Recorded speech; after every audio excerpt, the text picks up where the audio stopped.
बहरहाल हम लोग की मांग रही थी कि जब तक विशेष राज्य के दर्जे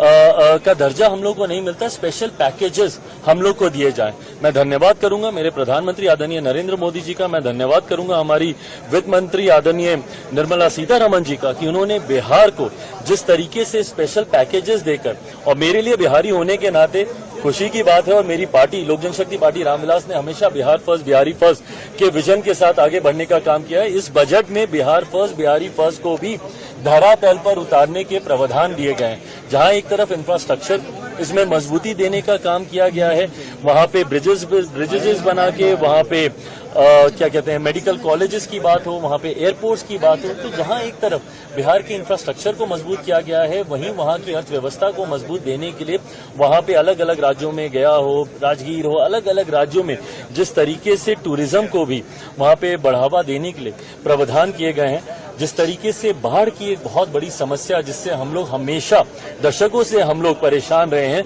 उसके भी समाधान का जिक्र इस बजट में किया गया है। तो मैं मानता हूं बिहारियों के लिए ये बहुत खुशी की बात है और पूरी बिहार की जनता प्रधानमंत्री जी का धन्यवाद करेगी। बट ओवरऑल भी अगर इस बजट को देखा जाए तो पूरी तरीके से समावेशी बजट है। पिछले 10 सालों में भारत की अर्थव्यवस्था, एक मजबूत अर्थव्यवस्था का लाभ हमारे समाज के हर वर्ग को मिले, युवाओं को मिले, महिलाओं को मिले, किसानों को मिले, मध्य वर्ग के लोगों को मिले, इस बात का ध्यान भी इस बजट में रखा गया है। मैं मानता हूं कि एक बजट, ऐसा बजट जो युवाओं से जुड़ी सबसे बड़ी समस्या बेरोजगारी का भी जिक्र करता है। एमएसएमई सेक्टर को जिस तरीके से मजबूती देने की बात की गई है, इसमें एमएसएमई सेक्टर एक रीढ़ की हड्डी है हमारे देश की अर्थव्यवस्था को लेकर। तो मैं मानता हूं कि विकसित भारत के निर्माण में ये एक मजबूत नींव की तरह इस बजट को देखा जा सकता है। कि आप कह रहे हैं समावेशी बजट है, सारे सांसद जो निकले विपक्ष के वो तो कह रहे हैं आंध्रा बिहार का बजट है, ये सरकार बचाने वाला बजट है। इन लोगों को अगर अपने राज्य में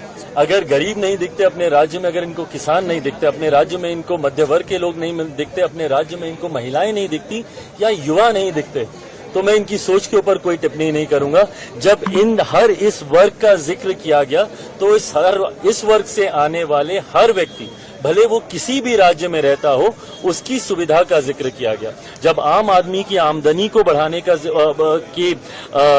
बचाव को, जो वो बचत करता है, उसको बढ़ाने का जिक्र किया, तो ये हर राज्य के व्यक्ति का जिक्र किया गया। पर अगर इसमें उनको उनके राज्य का जिक्र नहीं